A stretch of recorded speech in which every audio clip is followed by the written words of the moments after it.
ॐ भूर्भुवः स्वः तत्सवितुर्वरेण्यं भर्गो देवस्य धीमहि धियो यो नः प्रचोदयात्.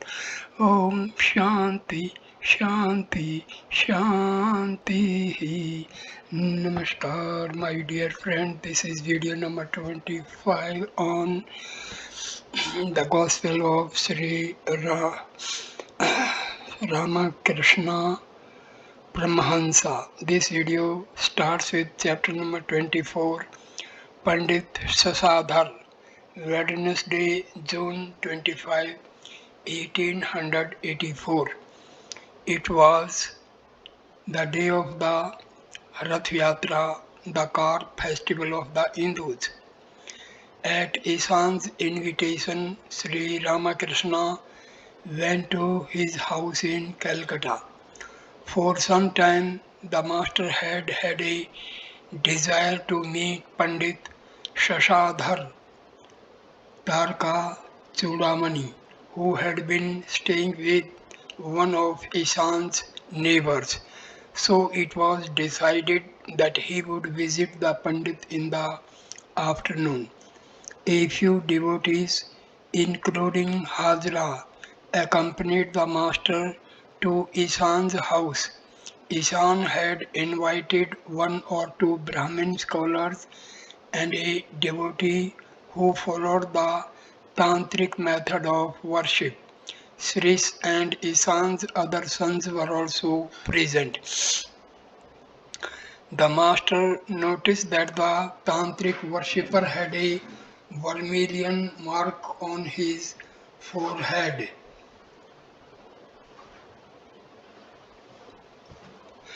and smilingly said, "I see he is branded."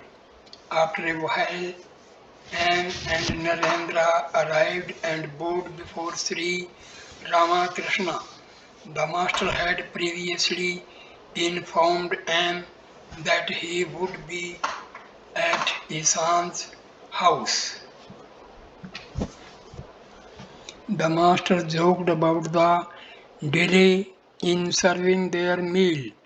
One of the scholars quoted a Sanskrit verse about the anxiety created in people's minds by the pangs of hunger. Proceeding to explain the verse, he said, "The study of philosophy is indeed edifying, but poetry is more fascinating than philosophy. People listening to good poems think of the study of philosophy, Vedanta, Nyaya, Sankhya, and so forth as dry and insipid. Again, music is more attractive than poetry. Music melts even a heat of stone, but a beautiful woman has an even greater attraction for a man's heart than music. Such a woman passing by diverts a man's attention from both poetry and music. But when a man feels the pangs of hunger, everything else, poetry, music, and woman, appears as of no consequence. Thus, hunger is the most arresting thing. The master remarked with a smile, "The Pandit is witty." Soon Narendra began to sing. A few moments later, the master went upstairs for a little rest. M and Srish accompanied him. M introduced Srish to the master, saying, "He is a scholar and a man of peaceful nature. We were fellow students in our boyhood. Now he is a lawyer." "Master, it is a pity that such a man should practice law." M. Yes, sir, it was a mistake on his part. "Master, I know a few lawyers. One of them shows me great respect. He is a straightforward man. To Sris, what is your idea about the most essential thing in life? Sri- Good Sris, God exists and He alone does everything. But the attributes we ascribe to Him are not the right ones. How can a man conceive of Him? His nature is infinite. Master, what need is there of your counting the number of trees and branches in an orchard? You have come to the orchard to eat mangoes. Do that and be happy. The aim of human birth is to love God, realize that love, and be at peace. Suppose you have entered a tavern for a drink. Is it necessary for you to know how many gallons of wine there are in the tavern? One glass is enough for you. What need is there of your knowing the infinite qualities of God? You may discriminate for millions of years about God's attributes and still you will not know them. The master remained silent a few minutes. A Brahmin Pandit came into the room. Sufferings in the worldly life. Master to M. There is no substance whatsoever in the worldly life. The members of Ison's family are good, so he has some peace here. Suppose his sons had been lewd, disobedient, and addicted to drink and other vices, then there would have been no end to his troubles. One very seldom comes across such a religious family in which all the members are devoted to God. I have seen only two or three such families. Generally, one finds quarrels, misunderstanding, jealousy, and friction. Besides, there are disease, grief, and poverty in the world. Seeing this condition, I prayed to the Divine Mother. O Mother, turn my mind at once from the world to God. Look at Narendra's troubles. His father is dead and the members of his family are starving. He has been trying his utmost to secure a position, but he has not yet found one. Just see how unsettled his mind is. To M. You used to come to Dakshineswar very frequently, but why have you become such a rare visitor? Perhaps you have become particularly friendly with your wife. Is it true? Why should I blame you?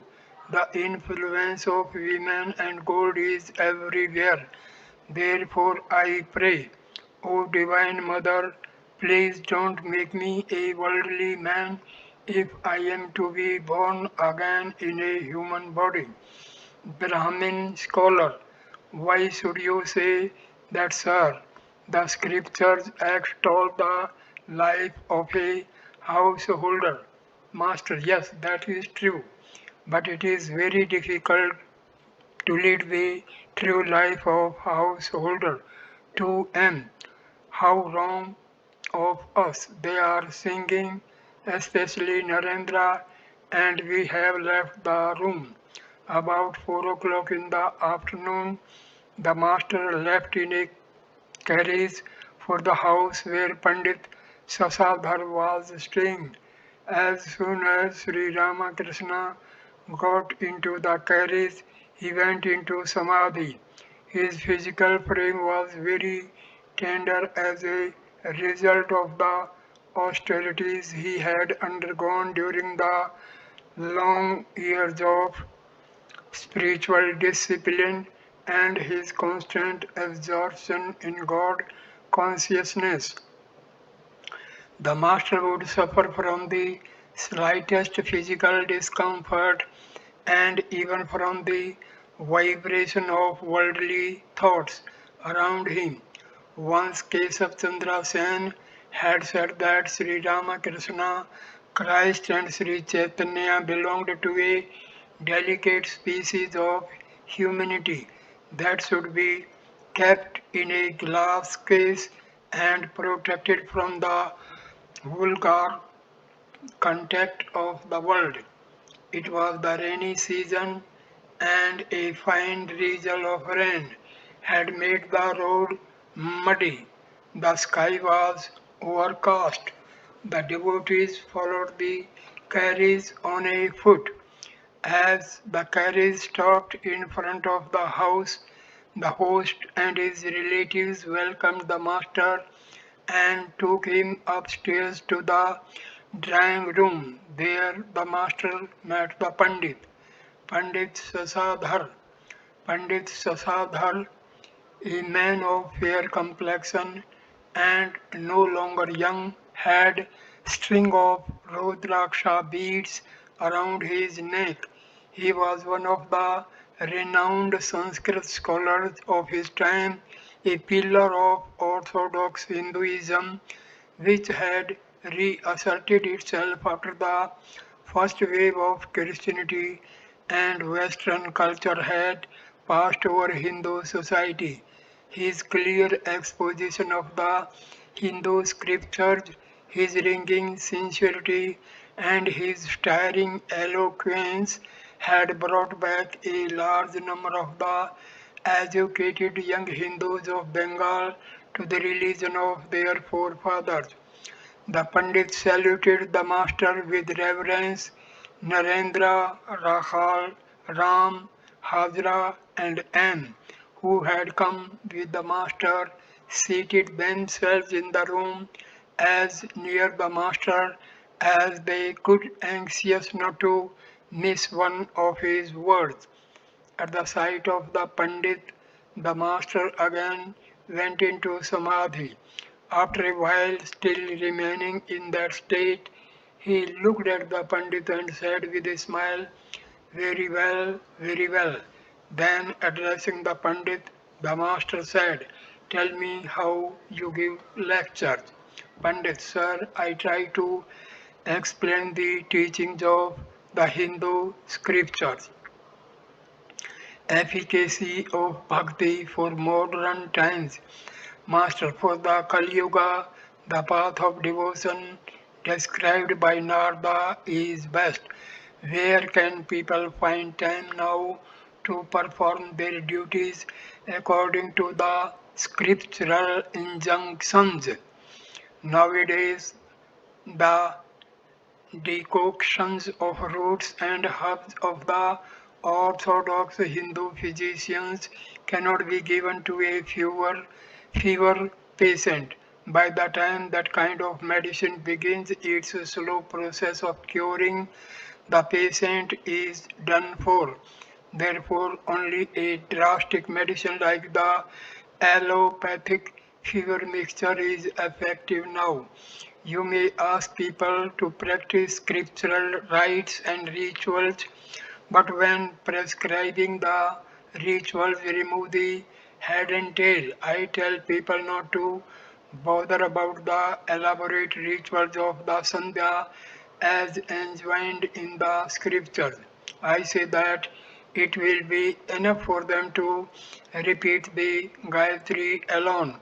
If you must give instruction about scriptural ceremonies, do so only to a very few like Ishan. Futility of lecturing.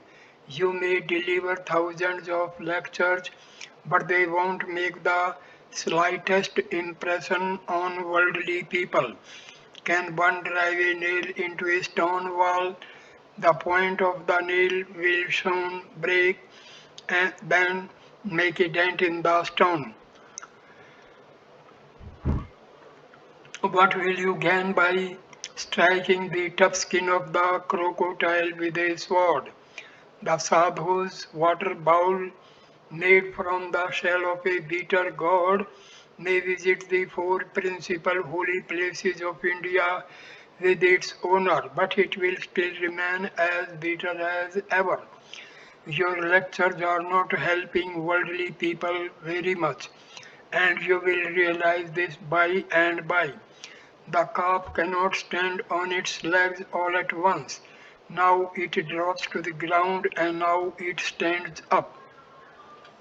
So it learns to stand finally on its legs and walk. You cannot distinguish a lover of God from a worldly person.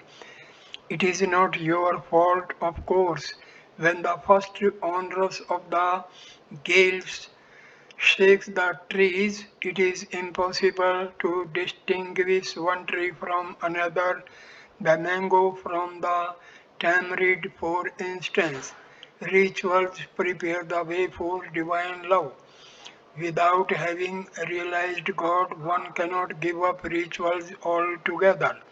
How long should one practice the Sandhya and other forms of ritualistic worship? As long as one does not shed tears of joy at the name of God and feel a pain in one's body, you will know that your ritualistic worship has come to an end. When your eyes become filled with tears as you repeat Om Rama, then you do not have to continue your Sandhya or other rituals. When the fruit appears, the blossom drops off. Love of God is the fruit and rituals are the blossom. When the daughter-in-law of the house becomes pregnant, she cannot do much work. Her mother-in-law gradually lessens her duties in the house. When her time arrives, she does practically nothing. And after the child is born, her only work is to play with it. She doesn't do any household duties at all. The Sandhya merges in the Gayatri in Om, and Om in Samadhi. It is like the sound of a bell. Tam, the yogi, by following in the trail of the sound Om, gradually merges himself in the Supreme Brahma. His Sandhya and other ritualistic duties disappear in Samadhi. Thus the duties of the Jnani come to an end. As the master talked of Samadhi, he himself went into that state. His face radiated a heavenly light. Bereft of outer consciousness, he could not utter any another word. His gaze was indrawn and transfixed in communion with the self. After a long time, the master began to recognize the world around him and said, like a child, I shall have a drink of water. Whenever after Samadhi the master asked for a drink of water, his devotees knew that he was gradually becoming conscious of the outer world. Still lingering in the state of ecstasy, he said to the Divine Mother, O Mother, the other day you showed me Pandit Ishwar Chandra Vidyasagar.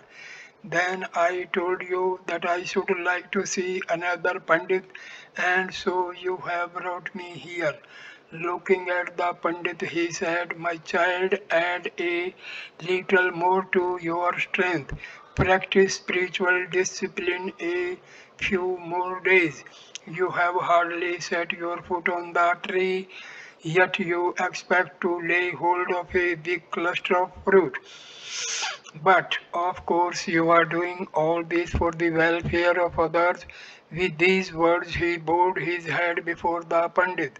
The master continued, when I first heard about you, I inquired whether you were merely erudite or whether you had discrimination and renunciation.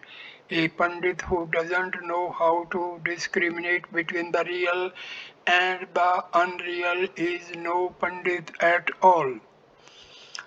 Preacher with God's commission. There is no harm in teaching others if the preacher has a commission from the Lord. Nobody can confound a preacher who teaches people after having received the command of God. Getting a ray of light from the goddess of learning, a man becomes so powerful that before him big scholars seem mere earthworms. When the lamp is lighted, the moths come in swarms. They don't have to be invited. In the same way, the preacher who has a commission from God need not invite people to hear him. He doesn't have to announce the time of his lectures. He possesses such irresistible attraction that people come to him of their own accord. People of all classes, even kings and aristocrats, gather around him. They say to him, "Revered sir, what can we offer you? Here are mangoes, sweets, money, shawls, and other things. What will you be pleased to accept?" In that case, I say to them, "Go away. I don't care for these. I don't want anything." Does the magnet say to the iron, "Come near me"? That is not necessary. Because of the attraction of the magnet, the iron rushes to it. Divine wisdom is inexhaustible. Such a preacher may not be a scholarly person, but don't conclude from that he has any lack of wisdom. Does book learning make one wise? He who has a commission from God never runs short of wisdom. That wisdom comes from God. It is inexhaustible. At Kamarpukur, I have seen people measuring grain. It lies in a heap. One man keeps pushing grain from the heap towards another man who weighs it on a scale. So the man who weighs doesn't run short of grain. It is the same with the preacher who has received a commission from God. As he teaches people, the Divine Mother herself supplies him with fresh knowledge from behind. The knowledge never comes to an end. Can a preacher ever lack knowledge? If but once he is favored with a benign glance from the Divine Mother. Therefore, I ask you whether you have received any commission from God. Hajra, oh yes, he must have it. To the Pandit, is not it true, sir? Pandit, commission, no, sir, I am afraid I have not received any such thing. Host, he may not have received the commission, but he preaches from a sense of duty. Master, what will a man accomplish by mere lectures without the commission from God? Once a Brahmo preacher said in the course of his sermon, "Friends, how much I used to drink," and so on.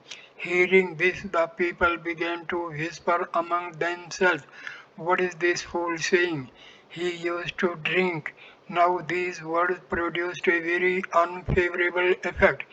This shows that preaching cannot bring a good result unless it comes from a good man.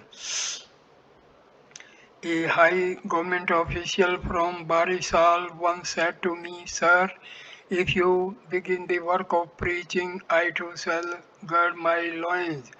I told him the story of people's dirting the bank of the Hardar Pukur and of its being stopped only when a constable armed with authority from the government put up a notice prohibiting it.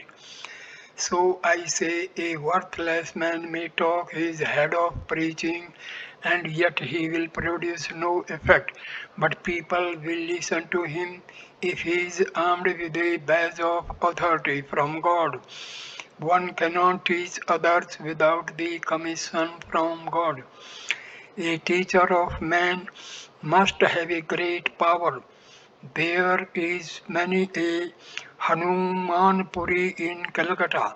It is with them that you will have to wrestle. Pointing to the people assembled there, there are mere sheep. Chaitanya Deva was an incarnation of God. How little is left of what he accomplished, not to speak of a lecturer who preaches without authority from God. What good will a lecturer do? Master exhorts the Pandit to cultivate divine love. Therefore, I say to you, dive deep in God consciousness. Saying this, the Master began to sing in an ecstasy of love for God. Dive deep, O mind, dive deep in the ocean of God's beauty. If you descend to the uttermost depth, there you will find the gem of love. The Master continued, one does not die if one sinks in this ocean. This is the ocean of immortality.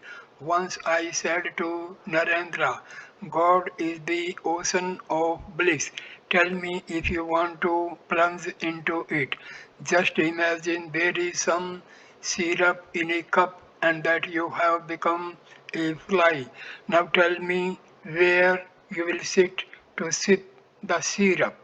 Narendra answered, I will sit on the edge of the cup and stretch out my neck to drink because I am sure to die if I go far into the cup. Then I said to him, but my child, this is the ocean of Satchit Ananda. There is no fear of death in it. This is the ocean of immortality. Only ignorant people say that one should not have an excess of devotion and divine love. How foolish can there be any excess of divine love? To the Pandit, therefore I say to you, dive into the ocean of Satchitananda. Nothing will ever worry you if you but realize God. Then you will get His commission to teach people. Many paths to realize God. There are innumerable pathways leading to the ocean of immortality. The essential thing is to reach the ocean. It doesn't matter which path you follow. Imagine that there is a reservoir containing the elixir of immortality. You will be immortal if a few drops of the elixir somehow get into your mouth. You may get into the reservoir either by jumping into it or by being pushed into it from behind or by slowly walking down the steps. The effect is one and the same. You will become immortal by tasting a drop of that elixir. Three yogas explained by Master. Innumerable are the ways that lead to God. There are the paths of jnana, of karma, and of bhakti.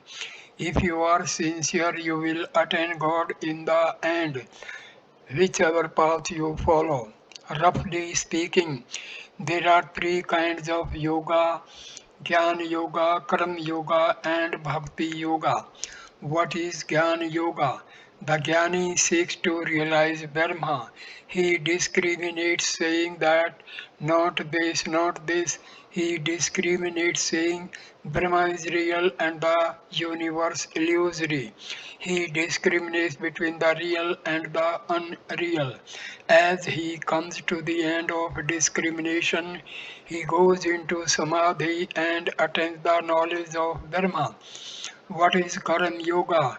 Its aim is to fix one's mind on God by means of work. That is what you are teaching. It consists of breath control, concentration, meditation, and so on, done in a spirit of detachment. If a householder performs his duties in the world in a spirit of detachment, surrendering the results to God and with devotion to God in his heart, he too may be said to practice Karma Yoga. Further, if a person performs worship, japa, and other forms of devotion, surrendering the results to God, he may be said to practice Karam Yoga. Attainment of God alone is the aim of Karam Yoga. What is Bhakti Yoga? It is to keep the mind on God by chanting His name and glories. For the Kali Yuga, the path of devotion is easiest. This is indeed the path for this age. Difficulties of the paths of jnana and karma. The path of karma is very difficult. First of all, as I have just said, where will one find the time for it nowadays? Where is the time for a man to perform his duties as enjoined in the scriptures? Man's life is short in this age. Further, it is extremely difficult to perform one's duties in a spirit of detachment without craving the result. One cannot work in such a spirit without first having realized God. Attachment to the result somehow enters the mind, though you may not be aware of it. To follow Gyan Yoga in this age is also very difficult. First, a man's life depends entirely on food. Second, he has a short span of life. Third, he can by no means get rid of body consciousness. And the knowledge of Brahma is impossible without the destruction of body consciousness. The Jnani says, I am Brahma, I am not the body, I am beyond hunger and thirst, disease and grief, birth and death, pleasure and pain. How can you be a Jnani if you are conscious of disease, grief, pain, pleasure, and the like? A thorn enters your flesh, blood from blood flow from the wound and you suffer very badly from the pain. But nevertheless, if you are a jnani, you must be able to say, why there is no thorn in my flesh at all. Nothing is the matter with me. Therefore, Bhakti Yoga is prescribed for this age. By following this path, one comes to God more easily than by following the others. One can undoubtedly reach God by following the paths of jnana and karma, but they are very difficult paths. God fulfills all desires of his devotees. Bhakti Yoga is the religion for this age, but that does not mean that the lover of God will reach one goal and the philosopher and worker another. It means that if a person seeks the knowledge of Dharma, he can attain it by following the path of Bhakti too. God who loves his devotee can give him the knowledge of Dharma if he so desires. But the Bhakta wants to realize the personal God endowed with form and talk to him. He seldom seeks the knowledge of Dharma, but God, who does everything at his pleasure, can make his devotee the heir to his infinite glories if pleases him. He gives his devotee both the love of God and the knowledge of Brahma. If one is able somehow to reach Calcutta, one can see the Maidan and the museum and other places too. The thing is how to reach Calcutta. By realizing the Divine Mother of the universe, you will get knowledge as well as devotion. You will get both. In Bhava Samadhi, you will see the form of God, and in Nirvikalpa Samadhi, you will realize Brahma, the absolute existence, knowledge, bliss. In Nirvikalpa Samadhi, ego, name, and form do not exist. Devotees' prayer to God. A lover of God prays to the Divine Mother. Oh mother, I am very much afraid of selfish actions. Such actions have desires behind them, and if I perform them, I shall have to reap their fruit. But it is very difficult to work in a detached spirit. I shall certainly forget there. Oh mother, if I involve myself in selfish actions, therefore I have no use for them. May my actions, O Divine Mother, be fewer every day till I attain Thee. May I perform without attachment to the result. Only what action is absolutely necessary for me. May I have great love for Thee as I go on with my few duties. May I not entangle myself in new work so long as I do not realize Thee, but I shall perform if I receive thy command, otherwise not. About pilgrimage. Pandit, how far did you go in visiting the sacred places? Master, oh, I visited a few places with a smile, but Hajra went farther and also climbed higher. He visited Harishkesh, but I did not go so far or so high. You must have noticed kites and vultures soaring very high in the sky, but their eyes are always fixed on the charnel pits. Do you know the meaning of charnel pits? It is woman and gold. What is the use of making pilgrimages if you can attain love of God remaining where you are? I have been to Banaras and noticed the same trees there as here, the same green tamarind leaves. Pilgrimage becomes futile if it does not enable you to attain love of God. Love of God is the one essential and necessary thing. Do you know the meaning of kites and vultures? There are many people who talk big and who say that they have performed most of the duties enjoined in the scriptures, but with all that their minds are engrossed in worldliness and deeply preoccupied with money, riches, name, fame, creatures, comforts, and such things. Pandit, it is true, sir. Going on a pilgrimage is like seeking diamonds and gems while discarding the precious stone that is worn by Narayana himself on his breast.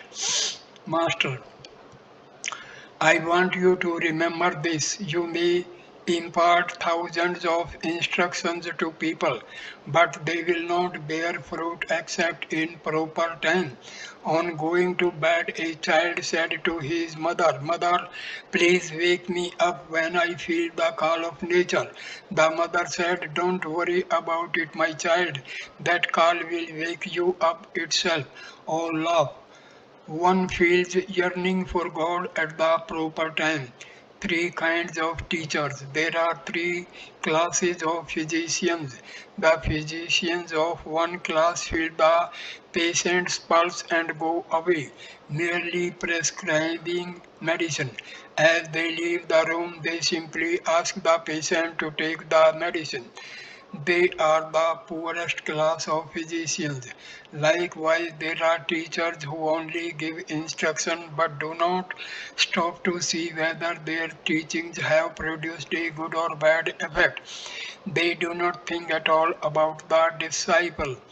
There are physicians of another class who prescribe medicine and ask the patient to take it. If the patient is unwilling to follow their directions, they reason with him. They are the mediocre physicians. Likewise, there are mediocre teachers. They give instruction to the student and further try to persuade him in various ways to follow the instruction. Lastly, there are the physicians of the highest class. If the patient does not respond to their gentle persuasion, they even exert force upon him. If necessary, they press their knees on the patient's chest and force the medicine down his throat. Likewise, there are teachers of the highest class who even exert force direct the mind of the pupil towards God. Pandit sir, if there are such superior teachers as you have described, then why should you say that one does not get the knowledge of God until the right time comes? Master, you are right, but what will the physician do if the medicine runs out of the patient's mouth and doesn't reach his stomach? In such a case, even the best physician cannot do anything. The teacher should judge the fitness of the student before giving him instruction. But you don't discriminate in your instruction. When a young man comes to me for instruction, first of all I ask him about his relatives at home. Suppose he has lost his father, suppose his father has left some debts for him. How can such a person direct his mind to God? Are you listening to me? Pandit, yes, sir, I am paying attention to every word, Master. One day, some Sikh soldiers came to the temple garden at Dakshineswar. I met them in front of the Kali temple. One of them referred to God as very compassionate. Indeed, I said, is that true? But how do you know? He answered, because sir, God gives us food and takes every care of us. I said, why should that surprise you? God is the father of us all. Who will look after the child if the father doesn't? Do you mean to say that the people of the neighboring village should look after the child? Narendra, then should not we call God kind master? Have I forbidden you to? What I mean is that God is our very own. He is not a stranger to us. Pandit, priceless words, master to Narendra.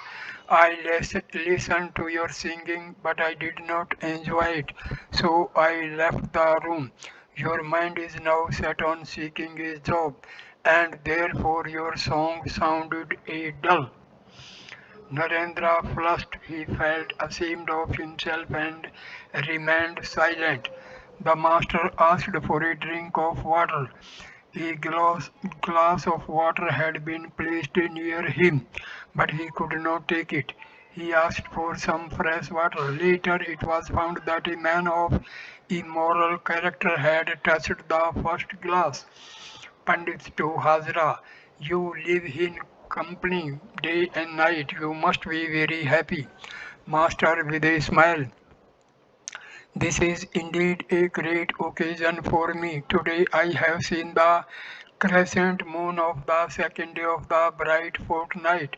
All laugh. Do you know why I refer to the moon of the second day?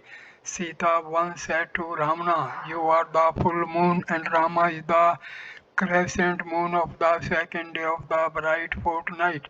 Ramana did not understand the meaning of these words. He thought Sita was flattering him and became exceedingly happy. But Sita meant that Ravana has reached the fullest limit of his power and prosperity, and that henceforth he would wane like the full moon. Rama, on the other hand, was like the moon of the second day. He would wax day by day. The master was about to take his leave. The Pandit and his friends bowed low before him. It was not yet dusk, and Sri Ramakrishna returned to Ishan's house with the devotees. The master took his seat in the drawing room with Ishan and his sons, a Pandit and a few devotees. Master, smiling to Ishan, I said to Pandits, Shashadhar, if you have hardly set your foot on the tree and yet you aspire to lay hold of a big bunch of fruit, first of all practice some spiritual discipline, then you may teach others. Ishan, every preacher thinks that he enlightens others. The glowworm also may think that it illumines the world. Imagining this to be the glowworm's feeling, someone said to it, O glowworm, how can you bring light to the world? You only reveal the intensity of the darkness. Master with a smile, but Sasadhar is not just a scholar. He also has a little discrimination and dispassion. A Pandit who was present said to Sri Ramakrishna, "You are indeed a great soul, Master. You may say that about sages like Narada, Prahlada, or Sukdeva. I, I am like your son. Of course, in one sense, your words are true. It is said that in one respect, the devotee of God is greater than God himself because he carries God in his heart. All rejoice. It is said in the Vaishnava books, a devotee regards himself as a higher and God as a lower being. Yasoda, the mother of Krishna, was about to fatter Krishna, who was God incarnate with change. She believed that no one but herself could take care of Krishna. Sometimes God acts as the magnet and the devotee as the needle. God attracts the devotee to himself. Again, sometimes the devotee acts as the magnet and God as the needle. Such is the attraction of devotee that God comes to him, unable to resist his love. The master was about to leave for Dakshineswar. Ishan and other devotees stood around him while he gave Ishan various words of advice. Advice to householders. Master, a devotee who can call on God while living in householder's life is a hero indeed. God thinks he who has renounced the world for my sake will surely pray to me. He must serve me. Is there anything very remarkable about it? People will cry shame on him if he fails to do so, but he is blessed indeed who prays to me in the midst of his worldly duties. He is trying to find me, overcoming a great obstacle, pushing away as it were a huge block of stone weighing a ton. Such a man is a real hero. Pandit, you are right, sir. The scripture says the same thing. There is in the Mahabharata the story of the pious hunter and the chaste woman. Once a hermit was disturbed in his meditation by a crow. When he cast an angry glance at the bird, it was reduced to ashes. The hermit said to himself, I have destroyed the crow by a mere glance. I must have made great progress in spiritual life. One day he went to a woman's house to beg his food. She was devoted to her husband and served him day and night. She provided him with water to wash his feet and even dried them with her hair. When the hermit knocked at her door for alms, she was serving her husband and could not open the door at once. The hermit, in a fit of anger, began to curse her. The chaste woman answered from the inner apartments, I am not your crow. Wait a few minutes, sir. After finishing my service to my husband, I shall give you my attention. The hermit was very much surprised to find that this simple woman was aware of his having burnt the crow to ashes. He wanted her to give him spiritual instruction. At her bidding, he went to the pious hunter at Banaras. This hunter sold meat, but he also served his parents day and night as embodiments of God. The hermit said to himself in utter amazement, why, he is a butcher and a worldly man. How can he give me the knowledge of Dharma? But the hunter was a knower of Dharma and had acquired divine knowledge through the performance of his worldly duties. The hermit was illumined by the instruction of the pious hunter.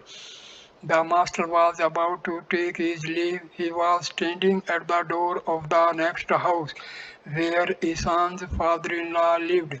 Ishan and the other devotees stood by the master. They were waiting to bid him goodbye. Sri Ramakrishna said to Ishan, live in the world like an ant.